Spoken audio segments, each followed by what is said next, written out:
ବହୁତ ବଡ question Indian team ରେ ଇଗୋ ଲିଡରସିପ ଚାଲିଛି କି ଚାଲିନି ଗୋଟେ ଇଗୋ ଲିଡରସିପ ଉପରେ କ୍ୱେଶ୍ଚିନ୍ ଅଛି ବିକଜ ଏବେକା ଟାଇମରେ କରେଣ୍ଟଲି ଇଫ ଜିନିଷ ଠିକ ହଉଛି ଭୁଲ ହଉଛି ପ୍ଲେୟରଙ୍କ ସହିତ ଠିକ କରାଉଛି ଭୁଲ କରାଉଛି ଫ୍ୟାନ୍ ଫେଭରିଟିଜମ ପାଇଁ ଲୋକ ଗାଳି ଦଉଛନ୍ତି କଣ ହଉଛି ମତେ ଜଣା ନାହିଁ ମୁଁ ଜଜ୍ କରୁ ଯାହା କହୁଛି ନେସନ କ୍ରିକେଟ ପାଇଁ ହଉଛି ତାକୁ ୱିଦାଉଟ୍ ଜଜିଂ ଦ୍ୟାଟ୍ ଆମେ ଏଇଟା କହିପାରିବାନି ଗୋଟେ ଇଗୋ କ୍ୟାପ୍ଟେନସିପ କହିପାରିବାନି ଇଗୋ ଲିଡରସିପ ଆମେ କଥା ହେଇପାରିବା ଇଗୋ ଲିଡରସିପ ଚାଲିଛି ଯୋଉଠୁ ଆମେ କ୍ରିକେଟ ଦେଖିଲେ ମାନେ ଆମେ ବହୁତ କହିପାରିବା ସୌରଭ ଗାଙ୍ଗୁଲିରୁ ଲାଷ୍ଟ ଫେଜ ଅଫ ପିରିୟଡରୁ ନେଇକି ଏ ପର୍ଯ୍ୟନ୍ତ ହଁ one kind of equal leadership ଚାଲିଛି କାହିଁକି କି କ୍ୟାପ୍ଟେନ୍ସି ନୁହଁ ଲିଡରସିପ ଗୌତମ ଗମ୍ଭୀରରୁ ଦେଖିବାକୁ ଗଲେ କାହିଁକିନା ଯୋଉ ଟାଇପ ର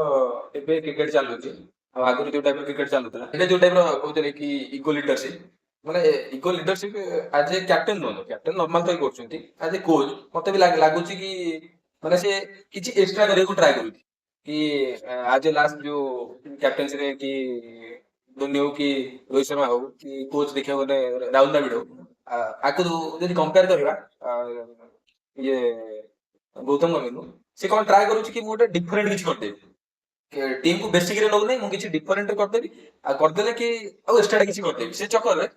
ବେସିକ ଫଲୋ ନ କରିବା ଇଏରୁ ଟିମ୍ ପୁରା ଏକଦମ ବର୍ବାଦ ହେଇଯାଉଛି।